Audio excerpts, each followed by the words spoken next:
Selamat sore Bapak, Ibu, dan Saudara. Selamat datang di dalam sesi ketiga dalam studi kita tentang kehidupan yang bertujuan. Tahukah Saudara bahwa Saudara diciptakan untuk menjalin hubungan? Bahkan Yesus pernah meringkas seluruh Alkitab dalam dua prinsip, mengasihi Tuhan dan mengasihi sesama kita. Minggu lalu kita telah membahas tujuan yang pertama, yaitu mengasihi Tuhan yang disebut penyembahan. Dalam sesi ini kita akan membahas tujuan kedua Allah bagi hidup saudara. Mengasihi sesama. Allah adalah kasih dan Dia ingin saudara belajar mengasihi seperti Dia. Karena itu Dia menciptakan laboratorium di bumi ini. Tempat kita dapat berlatih, belajar untuk mengasihi satu dengan yang lain. Tempat itu disebut gereja. Dan tugas belajar mengasihi satu sama lain disebut persekutuan. Kehidupan Kristen mencakup lebih dari sekedar percaya. Kehidupan Kristen juga mencakup menjadi bagian dari satu komunitas. Tuhan ingin saudara menjadi bagian dari keluarganya, yaitu gereja.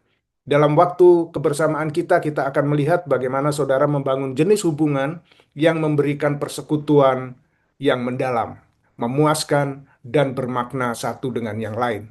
Kata Yunani untuk persekutuan di dalam Alkitab adalah koinonia, yang berarti saling berkomitmen satu dengan yang lain. Sebagaimana kita berkomitmen kepada Yesus Kristus, itulah inti dari persekutuan yang sejati. Bagaimana kita dapat mengalami persekutuan sejati, hubungan yang bermakna, dan keterikatan yang mendalam satu dengan yang lain?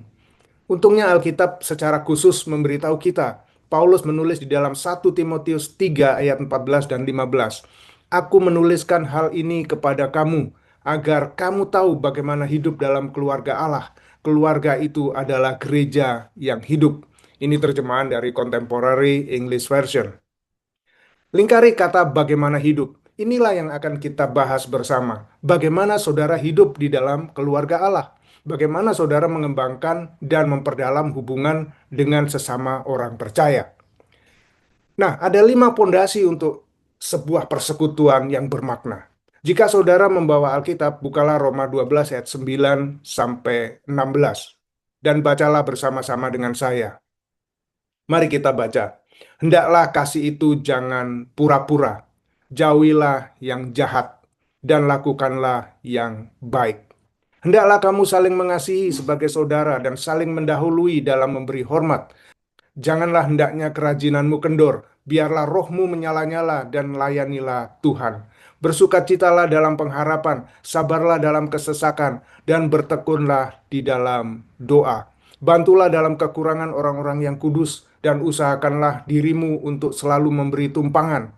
Berkatilah siapa yang menganiaya kamu. Berkatilah dan jangan mengutuk. Bersukacitalah dengan orang yang bersukacita, dan menangislah dengan orang yang menangis. Hendaklah kamu sehati sepikir dalam hidupmu bersama.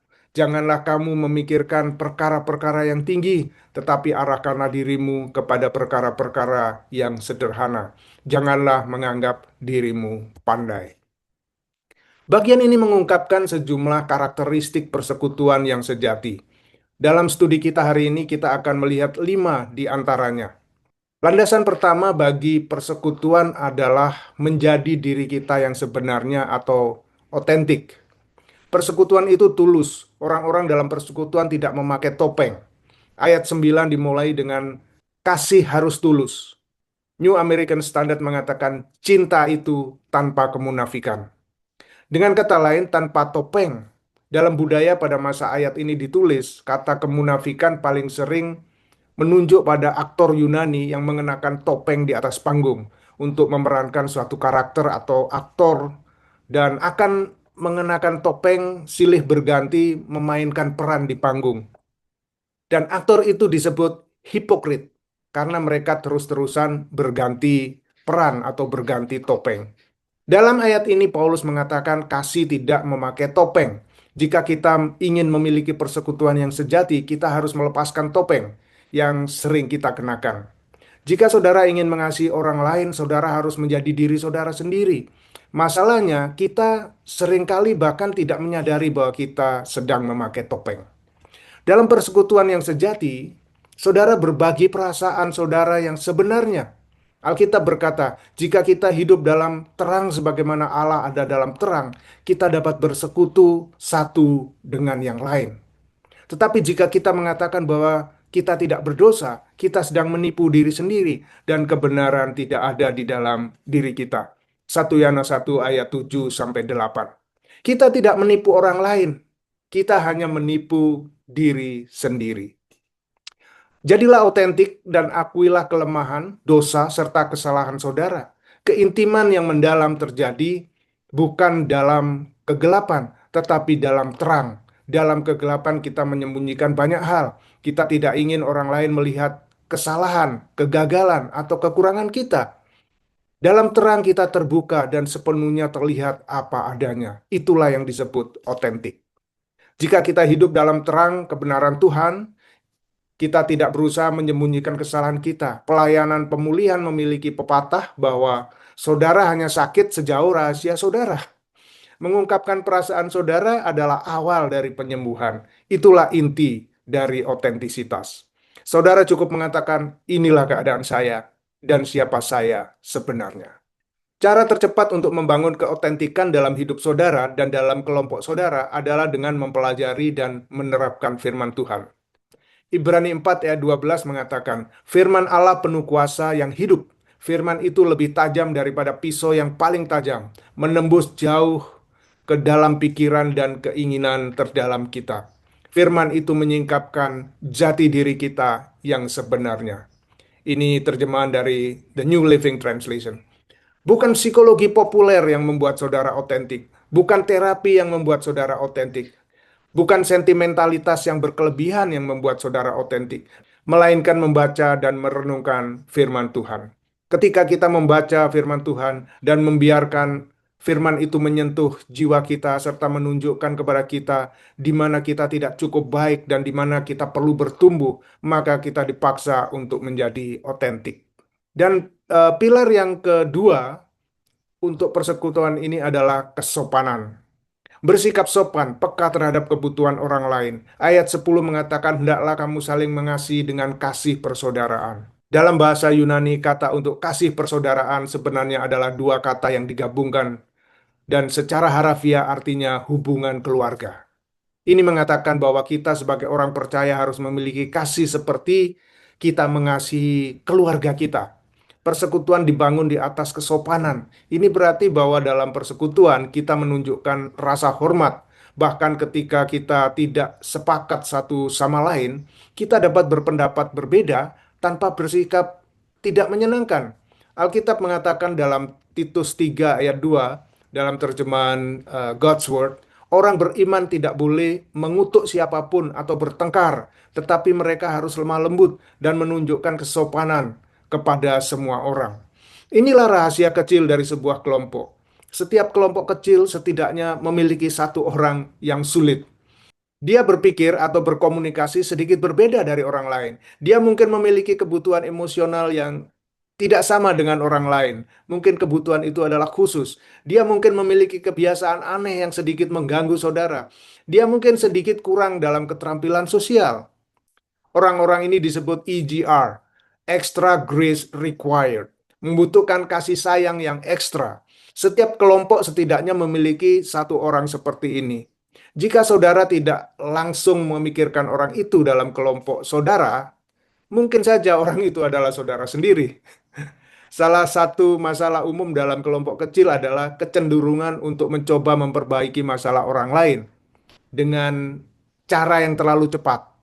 Kita tidak mau mendengarkan terlebih dahulu. Dan biasanya ini pria yang memiliki kebiasaan atau kecenderungan seperti itu. Saya belajar ini dari 33 tahun pernikahan saya dengan Esti. Esti datang kepada saya dengan sebuah masalah. Dulu saya langsung mencoba memperbaikinya. Bahkan sebelum dia menyelesaikan kalimatnya, saya sudah berkata, ini yang harus kamu lakukan. Apa masalahmu selanjutnya? Ini selalu membuat dia kesal. Untungnya, saya menemukan suatu titik di mana ketika istri saya datang kepada saya dengan penuh masalah, dia tidak menginginkan solusi. Setidaknya tidak di awal. Dia hanya mencoba memproses situasi tersebut dengan berbicara. Dia hanya ingin saya mendengarkan, memvalidasi perasaannya. dan berkata, "Ya, itu memang masalah. Saya rasa saya belum pernah melihat masalah sebesar itu. Jika saya jadi kamu, saya tidak akan tahu cara menyelesaikan masalah itu." Kemudian dia merasa dikasihi, dicintai, dan saya ada di pihak dia, memahami perasaannya. Saya belum menyelesaikan apapun. Dia tidak ingin saya menyelesaikan masalah itu untuknya. Dia ingin saya mendengarkan. Dia ingin saya memvalidasi. Dia tidak ingin saya langsung bertindak sebagai tukang penyelesai masalah. Kuncinya adalah jangan coba memperbaiki masalah terlalu cepat. Dengarkan dan validasi perasaan orang lain. Nah, pilar yang ketiga untuk persekutuan adalah timbal balik. Roma 12 ayat 10 mengatakan, "Hendaklah kamu saling mengasihi sebagai saudara dan saling mendahului dalam memberi hormat." Persekutuan dibangun atas dasar saling menghormati. Persekutuan berarti kita saling membangun untuk bertumbuh. Saudara tidak dapat menjadi seperti yang Tuhan inginkan tanpa bantuan orang lain. Alkitab mengatakan demikian dalam Pengkhotbah 4 ayat 10. Jika satu orang terjatuh, orang lain dapat mengulurkan tangan dengan membantu. Tetapi orang yang sendirian saat terjatuh berada dalam masalah besar. Jadi persekutuan dibangun atas prinsip bahwa kita semua bekerja bersama. Kita saling membangun dalam sikap yang saling menguntungkan. Ada tiga bagian di dalam prinsip timbal balik ini. Yang pertama, saling memberi dorongan. Roma 12 ayat 10a mengatakan, "Hendaklah kamu saling mengasihi sebagai saudara." Saya melihat gambaran sempurna tentang saling memberi semangat di gereja kami suatu saat. Ketika kami ibadah keluarga, saat saya sedang berdoa penutup, seorang wanita tiba-tiba menangis terseduh-seduh. Dan kemudian dia menangis agak lebih keras. Tetapi saya melihat bahwa orang-orang di sekitar wanita itu kemudian datang menghampiri, mengelilingi dia, dan kemudian memeluk dia. Dan wanita ini kemudian berhenti menangis. Dan teman-temannya yang ada di sekitarnya memeluk dan mencurahkan kasih kepada dia, memberikan empati kepada dia. Saya berpikir itulah gereja yang sedang beraksi. Tidak perlu harus ada yang mengkomando, "Tolonglah seseorang, bantu wanita itu." Tetapi itu terjadi secara spontan. Kunci dari saling memberi dorongan adalah menanggapi kebutuhan orang lain melalui memberi penghiburan, dorongan, dan doa. Kita harus membantu orang di sekitar kita dalam perjalanan rohani mereka. Dan yang kedua, saling menghormati. Jenis timbal balik yang kedua adalah saling menghormati. Roma 12 ayat 10b mengatakan, "Hendaklah kamu saling mengasihi sebagai saudara dan saling mendahului dalam memberi hormat." Pernahkah saudara memainkan permainan kursi panas atau hot seat? Ini adalah permainan yang bagus untuk dimainkan dalam kelompok kecil saudara. Saudara cukup menuliskan nama seseorang di atas selembar kertas, kemudian edarkan kertas tersebut ke seluruh ruangan atau ke semua orang, dan minta setiap orang secara anonim menuliskan frasa atau kalimat yang dimulai dengan, "Inilah yang telah saya lihat dan hargai dari diri saudara." Setelah semua kertas diedarkan, seseorang membacanya dengan lantang kepada orang yang bersangkutan. Saya yakin bahwa orang yang akan mendengarkan itu akan merasa terdorong, merasa dihargai, dan dia akan merasa senang. Nah, yang ketiga, saling memegang akuntabilitas. Artinya saling bertanggung jawab, berarti memiliki mitra rohani. Seseorang yang saudara dorong secara rohani, secara pribadi dalam kehidupan sehari-hari. Ketika iman mereka menghadapi tantangan dan ketika mereka bergumul dengan masalah dalam pertumbuhan rohaninya. Dan dia akan melakukan hal yang sama untuk saudara. Dia adalah seseorang yang saudara temui secara teratur dan berkomitmen untuk saling memeriksa keadaan masing-masing. Dan Ibrani 10 ayat 24 mengatakan, "Marilah kita mempertimbangkan bagaimana kita dapat saling mendorong untuk berbuat kasih dan perbuatan baik." Jika saudara memiliki mitra rohani yang meminta akuntabilitas saudara dan yang saudara minta akuntabilitas dari dia, saudara akan bertumbuh lebih cepat daripada jika saudara tidak memiliki siapapun yang memberi saudara dorongan dan akuntabilitas. Nah, pilar keempat dari persekutuan adalah keramahan. Roma 12 ayat 13 mengatakan, "Bantulah dalam kekurangan orang-orang kudus dan usahakanlah dirimu untuk selalu memberikan tumpangan." Dengarkan ayat dalam Kisah Para Rasul ini. "Mereka beribadah bersama secara teratur di bait Allah setiap hari. Mereka bertemu di rumah-rumah untuk perjamuan kudus dan berbagi makanan mereka dengan sukacita yang besar. Kisah Para Rasul 2 ayat 26. Lingkari frasa berbagi makanan mereka. Perhatikan bahwa mereka tidak hanya beribadah bersama setiap akhir pekan, mengikuti perjamuan bersama atau bertemu dalam kelompok kecil. Mereka juga makan bersama. Undang orang-orang untuk makan bersama saudara. Dan saya yakin ketika kita makan bersama di seputar meja makan, hubungan kita akan menjadi lebih dekat. Alkitab mengatakan, sebab kejarlah keadilan, kesetiaan, kasih, dan damai bersama-sama dengan mereka yang berseru kepada Tuhan dengan hati yang murni. 2 Timotius 2 ayat 22. Jika saudara mempelajari pelayanan Yesus, saudara akan menemukan bahwa dia sering mengajar sambil orang-orang makan. Mengapa? Ketika orang-orang makan, mereka akan rileks, dan ketika mereka rileks, mereka lebih terbuka, hambatan mereka berkurang, mereka lebih tidak takut, dan mereka lebih responsif terhadap komunikasi. Saudara perlu bergaul dan bersenang-senang dengan orang-orang yang ingin saudara kembangkan. Hubungan saudara akan makin erat daripada hanya sekedar ketemu sekali-sekali. Pilar yang kelima dari persekutuan adalah persatuan. Roma 12 ayat 16 mengatakan, hendaklah kamu sehati sepikir dalam hidupmu bersama. Janganlah kamu memikirkan perkara-perkara yang lebih tinggi, tetapi arahkanlah dirimu kepada perkara-perkara yang sederhana. Janganlah menganggap dirimu pandai. Apa yang kita maksud ketika kita berbicara tentang persatuan? Ada dua unsur persatuan di sini. Unsur pertama adalah kesatuan tujuan. Yang pertama adalah kesatuan tujuan, bukan kesatuan kepribadian.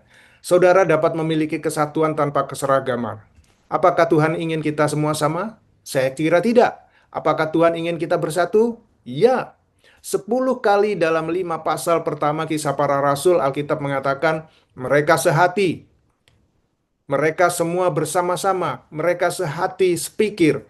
Kitab Kisah Para Rasul adalah contoh luar biasa dari gereja yang penuh kuasa.